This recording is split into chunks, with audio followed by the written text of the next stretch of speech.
Hello बच्चों, आज हम लोग बेटा पढ़ेंगे प्रॉपर्टीज ऑफ एल्कीन्स। हम एल्कीन्स को कैसे बनाएंगे ये हम कल की वीडियो में पढ़ देख चुके हैं।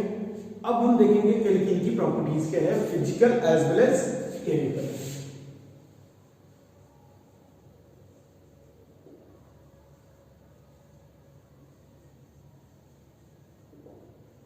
फिजिकल प्रॉपर्टीज बेटा, first three member of alkene, first three member means C2 to C4, C2 to C4 carbon atom,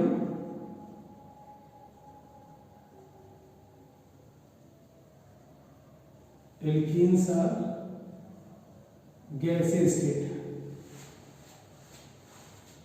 इसके बाद next 14 member C5 to C18,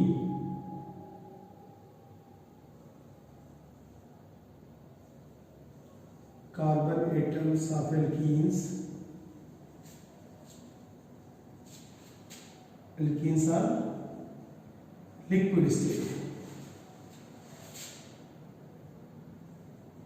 and higher ones are soft, waxy, solid। ये तो उनकी properties हो गए physical state से। Accept ethene, ethene जिसको common name में हम लोग इथिलीन भी बोलते हैं, इसमें एक स्वीट स्मेल होती है, कैरेक्टरिस्टिक स्वीट स्मेल होती है। Except ethene all alkenes are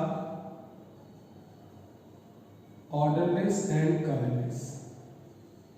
colourless and odourless भी कहते हैं कि कलरलेस ये इसमें कैरेक्टरिस्टिक स्मेल होती है, ठीक है। इथीन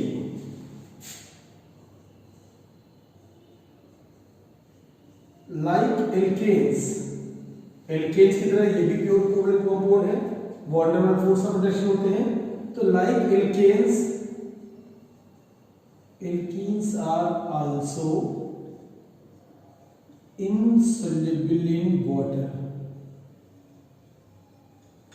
वाटर में insoluble है, लेकिन जितने ऑर्गेनिक सॉल्वेंट है उसमें फेयरली soluble है, ठीक है।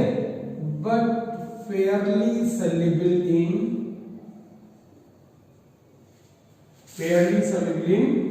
organic solvent, organic solvent like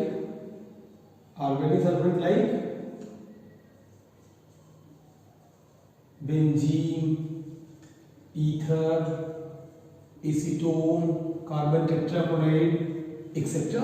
तो ये ऑर्गेनिक सॉल्वेंट में बेटा फेयरली सॉल्युबल होते हैं। एल्कीन्स हैव आल्सो इसलिए क्योंकि एल्केन्स की बॉइलिंग पॉइंट बहुत लो थी, इसकी भी बॉइलिंग पॉइंट बहुत लो है। Alkenes have also low boiling point,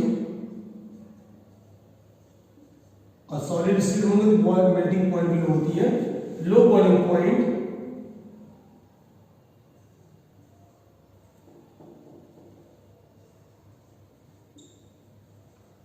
and their boiling point increases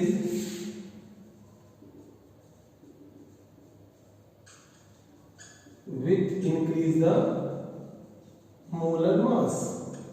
molar mass ये कह सकते हो साइज ऑफ हाइड्रोकार्बन पार्ट। बेटा इंटरमॉलिक्यूलर एसोसिएशन मोलर मास के डायरेक्टली प्रोपोर्शनल होता है। जैसे जैसे हाइड्रोकार्बन पार्ट की साइज बढ़ेगी मोलर मास बढ़ेगा। हाइड्रोकार्बन पर कार्बन पर CH2 स्पीशीज 14 यूनिफाइड मास बढ़ जाती है। तो जितना मोलर मास बढ़ेगा इंटरमॉलिक्यूलर एसोसिएशन उतना स्ट्रांग होगा और बॉइलिंग पॉइंट उतनी ज्यादा होगी, ठीक है। और यहां भी जो अगर आइसोमेरिक एल्कीन्स की बात करेंगे तो लीनियर एल्कीन्स की बॉइलिंग पॉइंट ब्रांच्ड एल्कीन के कंपैरिजन में ज्यादा होगी because of large surface area like alkene.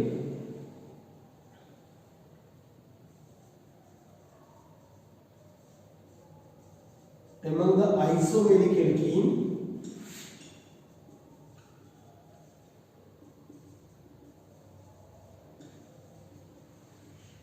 Linear alkenes have high boiling point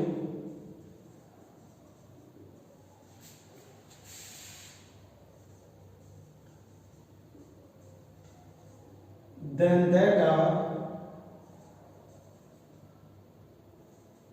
their isomeric branch alkene. Why beta? Because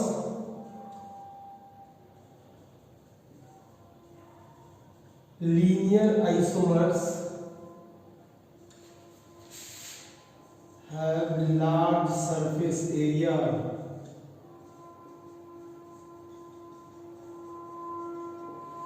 intermolecular association बेटा चार फैक्टर डिपेंड करता है, molecules की polarity, molar mass, surface area and hydrogen bond.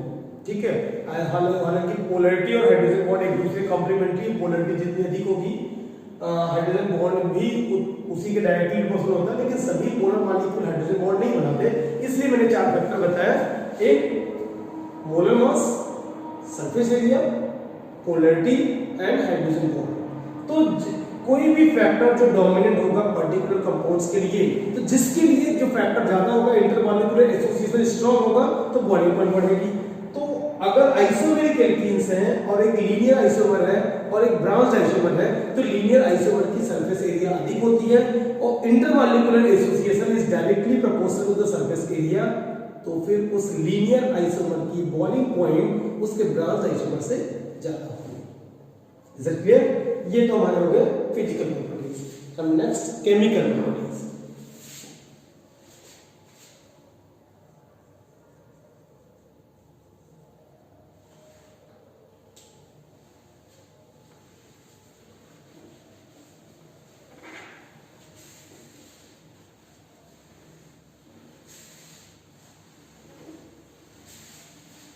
बेटा जो alkenes है, alkenes की reactivity alkanes के कंपैरिजन में बहुत ज्यादा होती है। क्यों ज्यादा होती है? क्योंकि एल्केन में क्या था, एल्केन में carbon carbon only sigma bond, और हम लोग पढ़ चुके सिग्मा बॉन्ड की एक्सटेंट ऑफ ओवरलैपिंग बहुत स्ट्रांग होती है। जबकि एल्कीन्स में क्या है, एल्कीन्स में सिग्मा बॉन्ड के साथ साथ एक पाई बॉन्ड होता है, और जो सिग्मा बॉन्ड है, सिग्मा बॉन्ड की एक्सटेंट ऑफ ओवरलैपिंग ग्रेटर होती है और ये इंटरन्यूक्लियर एक्सिस के प्लेन के अलोंग होता है, इंटरन्यूक्लियर एक्सिस के प्लेन के अलोंग होता है। ठीक है, और एक्सटेंट ऑफ ओवरलैपिंग भी स्ट्रांग होती है। बट जो पाई बॉन्ड होता है बेटा, पाई बॉन्ड थोड़ा सा मंचला टाइप का होता है और ये इंटरन्यूक्लियर एक्सिस के प्लेन के बाहर होता है, अपने घर के बाहर होता है, घर के बाहर होता है। तो ये वाला बॉन्ड जो है इजिली किसी भी अटैकिंग रिएजेंट के इन्फ्लुएंस में आ जाता है। तो इस पाई बॉन्ड के कारण ओवरलैपिंग एक और होती, दो पाई बॉन्ड नहीं, पाई बॉन्ड एक ही है। ओवरलैपिंग इस तरह दिखाते हैं ना, ओवरलैपिंग पाई बॉन्ड में लैटरल ओवरलैपिंग, साइड में ओवरलैपिंग। ठीक है, तो बेटा ये इंटरन्यूक्लियर एक्सिस के प्लेन के अबव और बिलो इलेक्ट्रॉन दो हिस्सों में डिस्ट्रीब्यूटेड होता है, प्लेन के अबव और प्लेन के बिलो, और इस इंटरन्यूक्लियर प्लेन के परपेंडिकुलर होता है। तो ये आसानी से किसी भी रिएजेंट, अटैकिंग रिएजेंट के इन्फ्लुएंस में आ जाता है, जिसके कारण एल्कीन्स की रिएक्टिविटी एल्केन के कंपैरिजन में बहुत ज्यादा होती है। और पाई बॉन्ड है, एक पाई बॉन्ड टूटेगा, एक पाई बॉन्ड टूटेगा, एक सिग्मा बॉन्ड इधर बनेगा, एक सिग्मा बॉन्ड इधर बनेगा, यानी कि सिंपली क्या होगा, एडिशन रिएक्शन देगा। तो एल्कीन्स की जो मेजर प्रॉपर्टीज है वो है एडिशन रिएक्शन। अब हम आपको एडिशन रिएक्शन दिखाते हैं। एल्कीन्स की जो मेजर प्रॉपर्टीज क्या है बेटा, एडिशन रिएक्शन। क्यों एडिशन रिएक्शन देता है? क्योंकि एल्कीन्स में पाई बॉन्ड होता है, और पाई बॉन्ड्स की रिएक्टिविटी सिग्मा बॉन्ड के कंपैरिजन में बहुत ज्यादा होती है। तो एल्कीन्स की जो एडिशन रिएक्शन है उसके पाई बॉन्ड के कारण ही है एडिशन रिएक्शन। और एडिशन में पहला वर्ड है addition of hydrogen, addition of hydrogen. और ये रिएक्शन हम पहले ही एल्केन्स के प्रिपरेशन में पढ़ चुके हैं बेटा। When alkene when alkene treated with hydrogen in presence of nickel, platinum or palladium. You can use one of them, but nickel की प्रेजेंस में टेम्परेचर हाई रखना पड़ेगा, प्लेटिनम और पैलेडियम की प्रेजेंस में एडवांटेज क्या होता है, इसके प्रेजेंस में रिएक्शन रूम टेम्परेचर पे ही हो जाता है। बट इन तीनों में से कोई एक कैटलिस्ट यूज कर सकते हो। तो जब एल्कीन्स हाइड्रोजन से रिएक्ट करेगा, ये वाला पाई बॉन्ड टूटेगा, ये जो पाई बॉन्ड टूट जाएगा अपना अपना इलेक्ट्रॉन लेके, और हाइड्रोजन इस पे, एक हाइड्रोजन इस पे, एक हाइड्रोजन इस पे जुड़ जाएगा। तो इस तरीके से जब एल्कीन हाइड्रोजन से रिएक्ट करता है तो ये किस में कन्वर्ट हो जाता है बेटा, एल्केन में कन्वर्ट हो जाता है, यानी कि एक अनसैचुरेटेड हाइड्रोकार्बन सैचुरेटेड हाइड्रोकार्बन में कन्वर्ट हो जाता है। ठीक है, सेकंड वन इज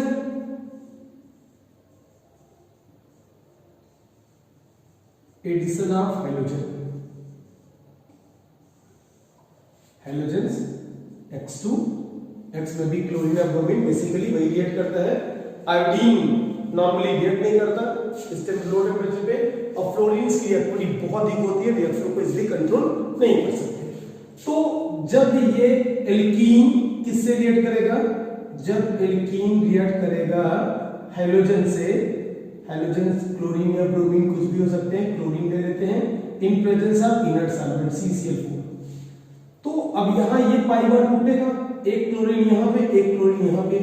जब दो same halogen atom adjacent position पे होते हैं, उसको हम लोग कलेक्टिवली बोलते हैं विस्निल डाइहाइड। यानी सिंपली कहोगे, जब एल्कीन हैलोजन से रिएक्ट करेगा, गिव्स विक डाइहाइड, क्या देगा, विक डाइहाइड। विस्निल डाइहाइड को साथ में बोलते हैं विक डाइहाइड। जब एल्कीन रिएक्ट करेगा किससे, हैलोजन से, in presence of inert solvent. और जब ये एल्कीन रिएक्ट करता है ब्रोमीन से, ब्रोमीन, क्योंकि ब्रोमीन का कलर क्या होता है, रेड कलर होता है, तो ब्रोमीन जब इससे ऐड हो गया, जब डाइहैलाइड से बनाएगा, ब्रोमीन रेड कलर था, जब ऐड हो गया डाइहैलाइड बन गया, तो ब्रोमीन का जो कलर था वो डिसअपीयर हो गया। ब्रोमीन का जो कलर था वो डिसअपीयर हो गया। ब्रोमीन का कलर डिसअपीयर हो जाने का क्या मतलब है, ब्रोमीन इससे ऐड हो गया, और ब्रोमीन ऐड होकर डाइहैलाइड्स बना, विस्निल डाइहाइड बना। तो ब्रोमीन का कलर डिसअपीयर होने का मतलब ये कंपाउंड क्या था, अनसैचुरेटेड कंपाउंड। यानी कि ब्रोमीन वाटर कोई कंपाउंड अगर डीकलराइज करता है तो वो कंपाउंड क्या होता है, अनसैचुरेटेड होता है। सैचुरेटेड कार्बन था सिंगल बॉन्ड। ब्रोमीन नॉर्मली ऐसे ही एल्केन से रिएक्ट नहीं करेगा, ठीक है, हाई टेम्परेचर CCl और सनलाइट के प्रेजेंस में हाई टेम्परेचर लगाना पड़ेगा, तब जाके सब्स्टिट्यूटेड प्रोडक्ट देगा, सब्स्टिट्यूटेड प्रोडक्ट देगा। लेकिन यहाँ पे सिंपली क्या होगा, बाई प्रोडक्ट भी कुछ निकलेंगे सब्स्टिट्यूटेड में। यहाँ क्या होगा, सिंपली ऐड हो गया, इसका कलर डिसअपीयर हो गया, और कलर डिसअपीयर हो जाने का मतलब ये कंपाउंड अनसैचुरेटेड था। यानी ये रिएक्शन अनसैचुरेशन टेस्ट में भी हम यूज करते हैं। ठीक है, तो एडिशन ऑफ हाइड्रोजन कोई भी ले लेंगे, यहाँ पे CH3 डबल बॉन्ड CH2, जहां भी डबल बॉन्ड होगा एडिशन रिएक्शन उसी पोजीशन पे होगा। CCl4 तो बेटा क्या देगा, CH3 CH Br CH2 Br 1,2 dibromo propane. ठीक है, यहां 1,2 डाइब्रोमो इथेन, ये आपका हो गया एडिशन ऑफ हाइड्रोजन्स। ठीक है, जल्दी जल्दी इसको नोट कर लो। हम नेक्स्ट रिएक्शन की तरफ मूव करते हैं। नेक्स्ट रिएक्शन बहुत इंपॉर्टेंट रिएक्शन है, addition of hydrogen acid. Next reaction बेटा क्या है, एडिशन ऑफ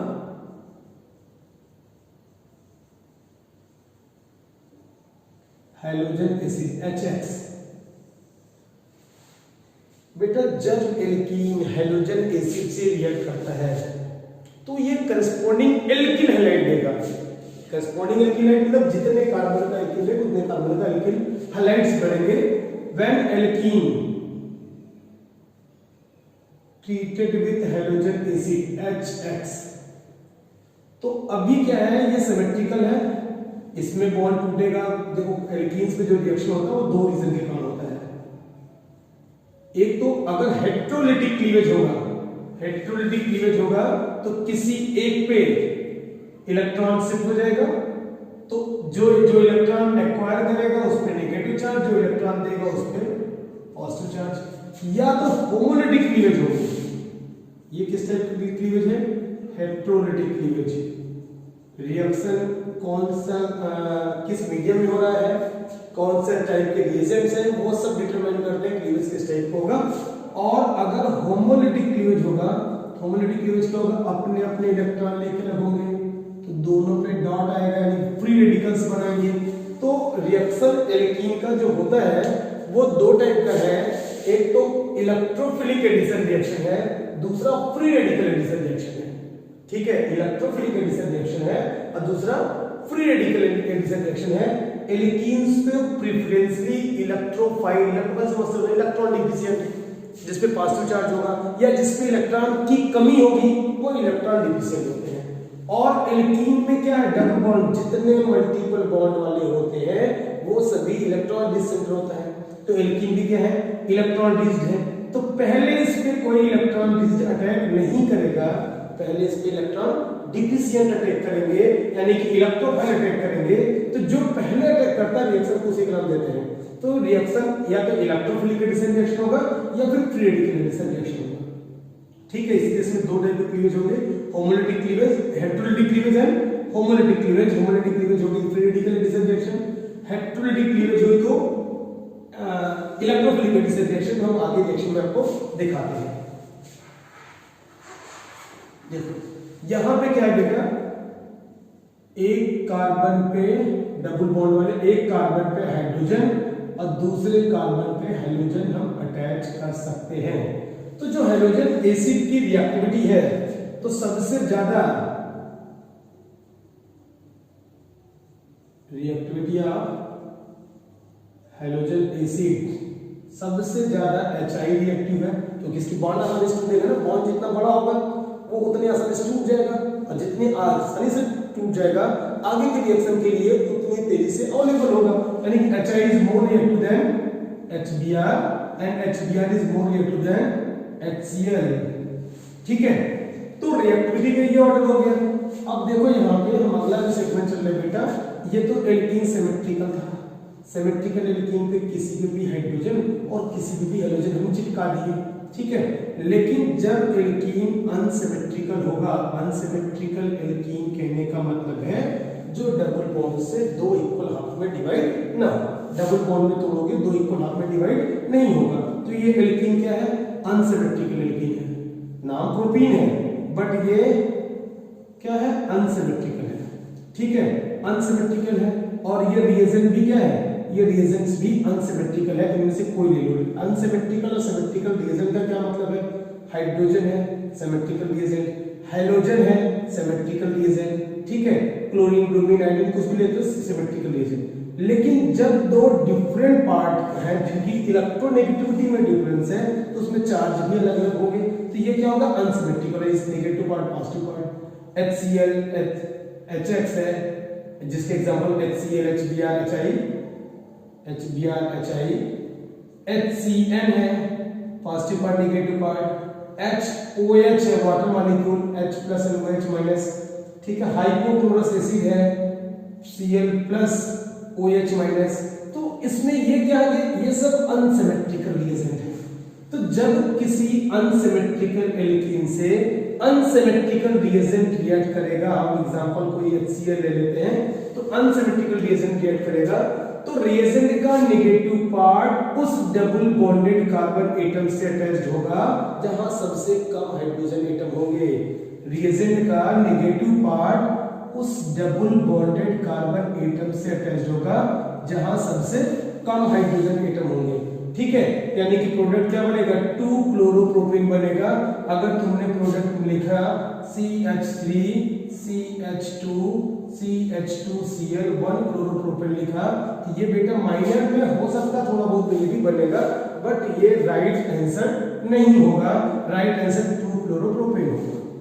ठीक है, इसका अपना रीजन है, वो रीजन जो बता रहे हैं। तो ये जो स्टेटमेंट मैंने दिया कि जब कोई अनसिमेट्रिकल एल्कीन, क्या जब कोई अनसिमेट्रिकल एल्कीन किसी अनसिमेट्रिकल रिएजेंट से रिएक्ट करता है, रिएजेंट का नेगेटिव पार्ट उस डबल बॉन्डेड कार्बन एटम से अटैच होगा जहां सबसे कम हाइड्रोजन होंगे। इसको बोलते हैं हम लोग मार्कोनिकॉफ रूल्स, और इस एडिशन को बोलते हैं मार्कोनी कार्ब्स एडिशन।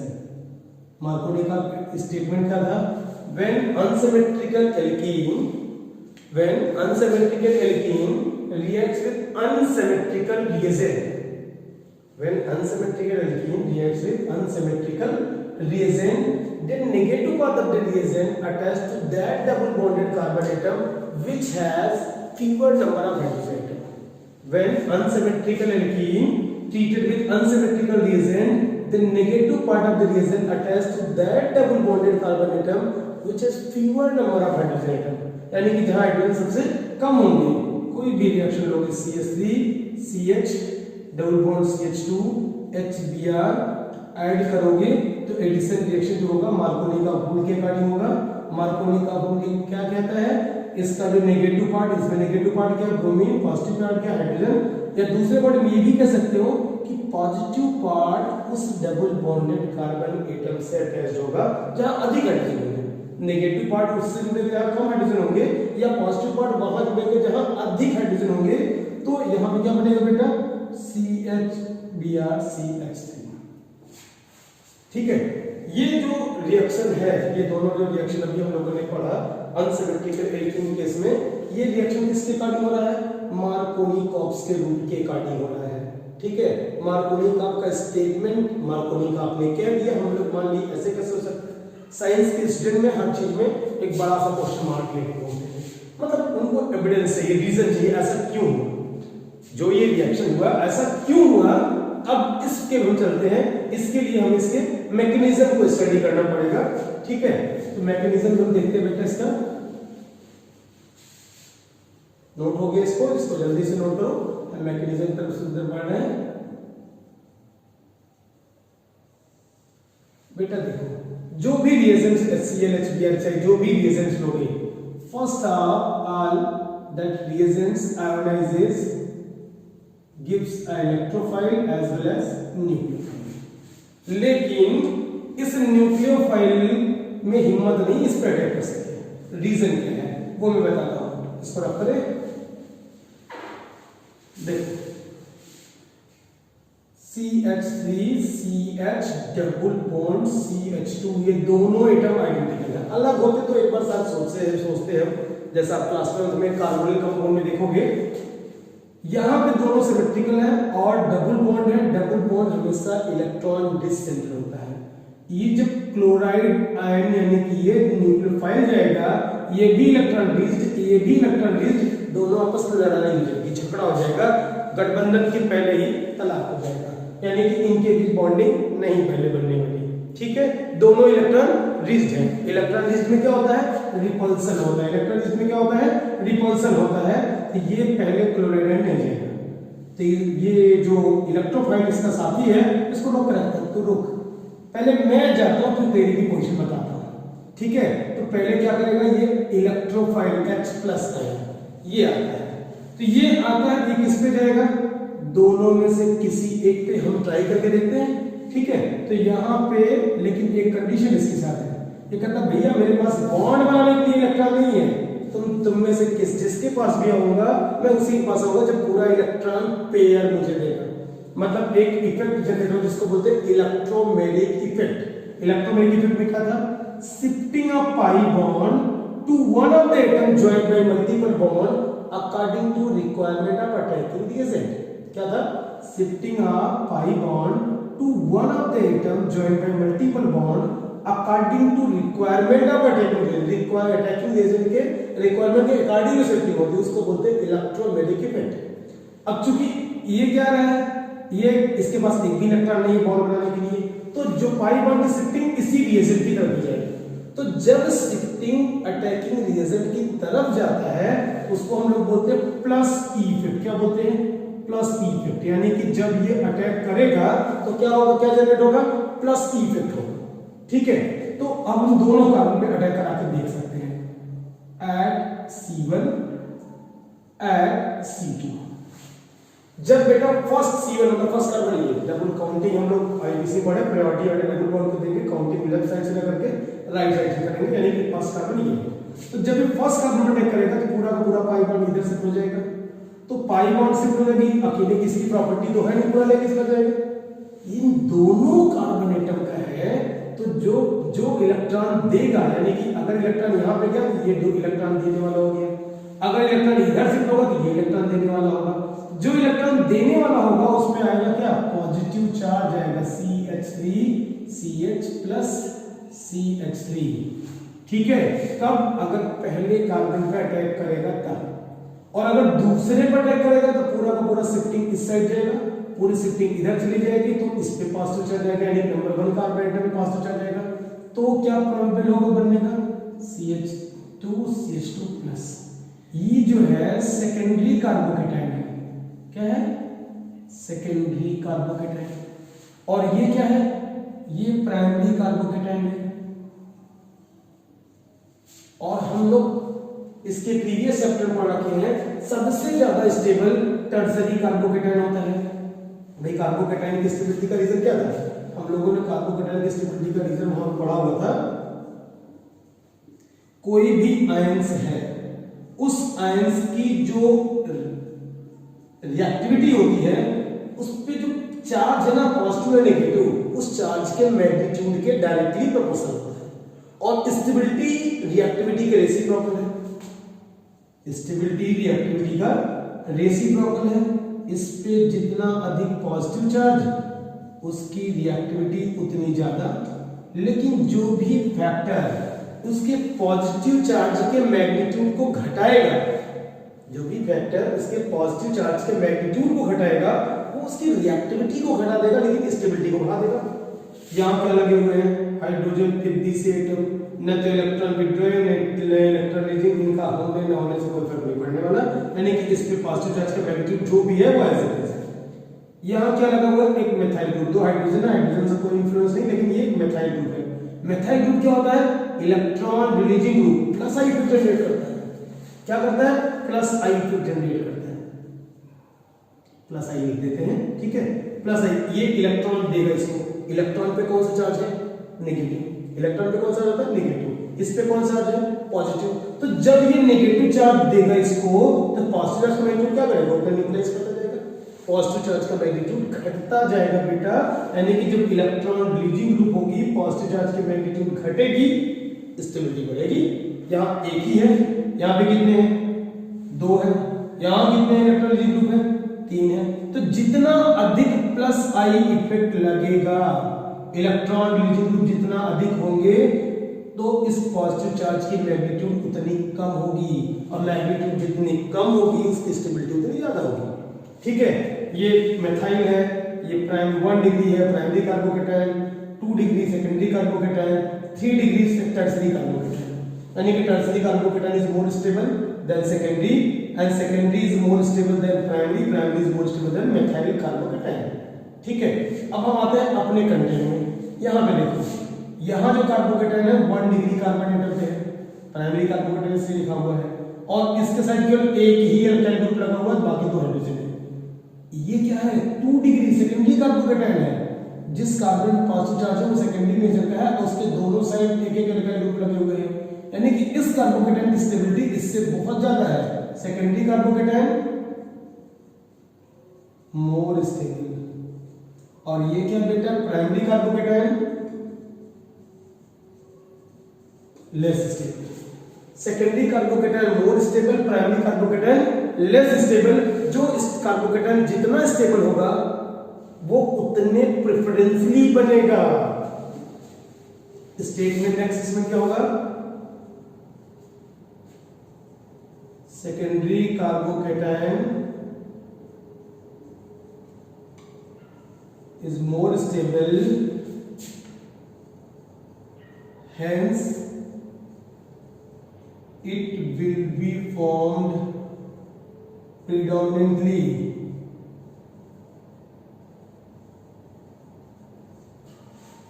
ठीक है, यानी कि यही ज्यादा से ज्यादा बनेगा।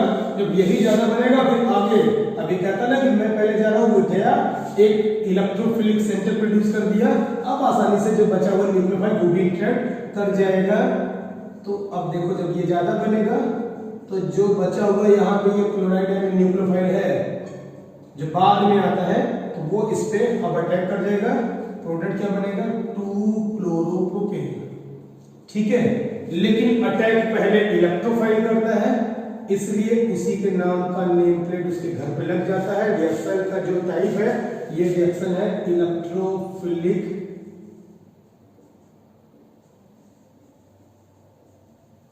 एडिशन रिएक्शन, क्योंकि सबसे पहले कौन अटैक कर रहा है, सबसे पहले इलेक्ट्रोफाइल अटैक कर रहा है, इसलिए ये रिएक्शन क्या है बेटा, इलेक्ट्रोफिलिक एडिशन रिएक्शन।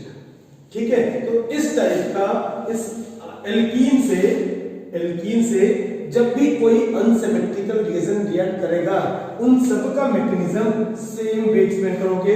आगे हम वाटर मॉलिक्यूल का एडिशन कराएंगे, या कोई भी हाइड्रोजन साइनाइड अटैक करे, या फिर हाइपोहाइलस एसिड रिएक्ट करेंगे, तो उन सब का जो रिएक्शन का मैकेनिज्म है वो सेम वे है, वो सभी मार्कोनी का आपको ओबे करेंगे, यानी कि नेगेटिव पार्ट उस डबल बॉन्डेड कार्बन एटम पे अटैच होगा जहां सबसे कम हाइड्रोजन एटम होगा।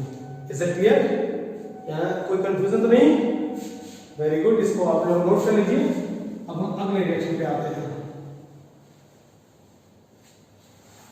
अनसिमेट्रिकल एल्कीन अनसिमेट्रिकल रिएजेंट से रिएक्ट करेगा तो नेगेटिव पार्ट उस डबल बॉन्डेड कार्बन एटम से अटैच होगा जहां सबसे कम हाइड्रोजन होंगे। ठीक है, इसके कंट्रास्ट जब सेम रिएक्शन को, लेकिन ये केवल HBr के केस में एप्लीकेबल होता है, only in case of HBr, और किसी केस में एप्लीकेबल नहीं होता है। ऐसा इसलिए HCl होमोलैटिक क्लीवेज नहीं देता और HI रिवर्सिबल रिएक्शन देता है। HBr का जब रिएक्शन किसी बेंजोइल परऑक्साइड, कोई भी ऑर्गेनिक परऑक्साइड ले सकते हैं हम लोग, लेकिन जो रिएक्शन बेंजोइल परऑक्साइड के बेंज में है, बेंजोइल परऑक्साइड के बेंज में कराते हैं, तो जो रिएक्शन होता है वो मार्कोनी का रूल के जस्ट अपोजिट होता है, यानी कि नेगेटिव पार्ट उस डबल बॉन्डेड कार्बन एटम से अटैच होगा जहां अधिक हाइड्रोजन थे।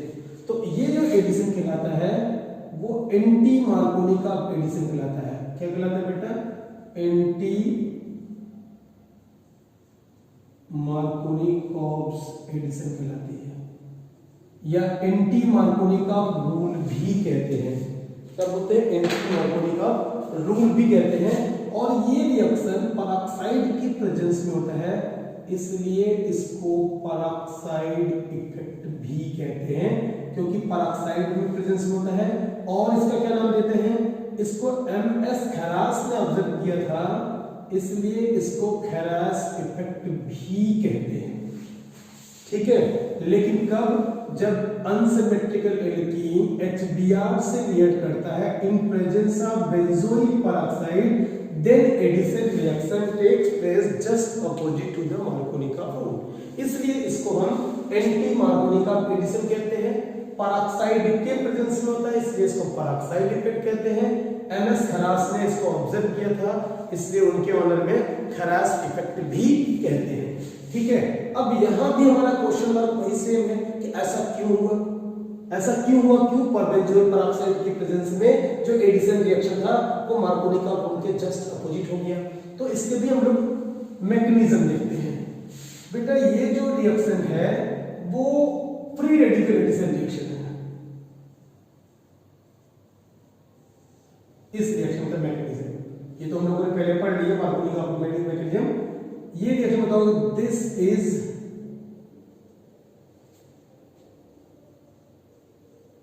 Free radical addition reaction.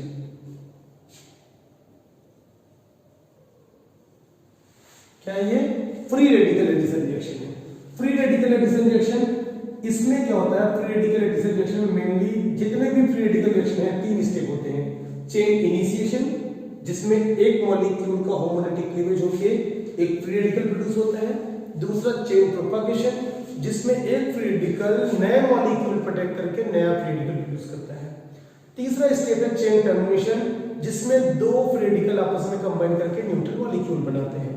ठीक है, हमारा चेन प्रोपगेशन स्टेप तक लगभग प्रोडक्ट में जाता है, तो आगे लिखते नहीं, लेकिन चेन टर्मिनेशन में जितने भी मॉलिक्यूल्स छोटे छोटे बाई प्रोडक्ट के रूप में कम अमाउंट में भी माइनर अमाउंट में बनेंगे, वो सब टर्मिनेशन में फिर फ्री रेडिकल वापस में कंबाइन करके न्यूट्रल मॉलिक्यूल में कन्वर्ट हो जाते हैं। तो यहाँ हमारा पहला स्टेप है chain initiation step. Chain initiation step में क्या होता है बेटा? बेंजोइल पेरोक्साइड जो होता है इसका होमोलिटिक क्लीवेज होता है।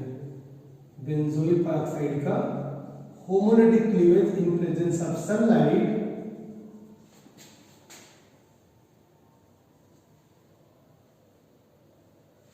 ये क्या देगा, ये बेंजोइल फ्री रेडिकल। अब benzoyl free radical highly reactive होता है, तो यहां इनके बीच कार्बन और बेंजीन के बीच यहां होमोलिटिक क्लीवेज होता है, क्योंकि फिनाइल फ्री रेडिकल की स्टेबिलिटी इस बेंजोइल से ज्यादा होती है, तो ये क्या फिर टूट जाता है किसमें, phenyl free radical and carbon dioxide में। ठीक है, ये रिएक्शन होता है चेन इनिशिएशन स्टेट में। फिर क्या होता है बेटा, chain propagation state. Chain propagation state जिसमें एक रेडिकल नए मॉलिक्यूल को अटैक करके नया रेडिकल बनाता है। ये जो फिनाइल रेडिकल है, फिनाइल रेडिकल ये क्या करता है, HBr मॉलिक्यूल को अटैक करता है। किस पे अटैक करता है, HBr मॉलिक्यूल पे, हाइड्रोजन ब्रोमाइड मॉलिक्यूल। तो यहां भी इसके इन्फ्लुएंस में जो कि थोड़ा पोलर था, ये होमोलिटिक क्लीवेज होगा। होमोलिटिक क्लीवेज होगा, बनेगा क्या, most stable compound benzene and bromine free radical. अब ये ब्रोमीन फ्री रेडिकल ये हमारा किसी वजह निकला, वो एल्कीन को फ्री रेडिकल में कन्वर्ट करने के लिए निकल पड़ता है। एल्कीन अनसिमेट्रिकल है, सिमेट्रिकल होता तो कोई इशू नहीं थी, तब तो किसी भी हाइड्रोजन किसी भी हैलोजन अटैच हो सकता था, लेकिन ये क्या है, अनसिमेट्रिकल है। यहां भी होमोलिटिक क्लीवेज होगा, क्योंकि मौसम तो ही होमोलिटिक वाला बना हुआ, तो होमोलिटिक सभी उसी बहार बहेंगे। ठीक है, अब ब्रोमीन रेडिकल यहां भी प्रोबेबिलिटी है फर्स्ट कार्बन पे अटैक होने की और सेकंड कार्बन पे अटैच होने की। अगर ये फर्स्ट पे अटैक करेगा तो क्या होगा, एट C1CH3 CH डॉट बच जाएगा सेकंड कार्बन, सेकेंडरी कार्बन पे, तो इसको बोलेंगे सेकेंडरी फ्री रेडिकल। क्या बोलेंगे हम लोग, सेकेंडरी फ्री रेडिकल। ठीक है, और अगर C2 पे अटैक किया एट C2 तो क्या देगा, CH3 CHBr CH, ये क्या होगा बेटा, प्राइमरी फ्री रेडिकल। ठीक है, secondary free radical and primary free radical. और हम जानते हैं कार्बोकेटाइन की तरह ही सेकेंडरी फ्री रेडिकल ज्यादा स्टेबल होता है और ये लेस स्टेबल है। जो ज्यादा स्टेबल होगा वो प्रेफरेंसली बनेगा। स्टेटमेंट लिखोगे यहाँ पे, secondary free radical is more stable, hence it will be formed predominantly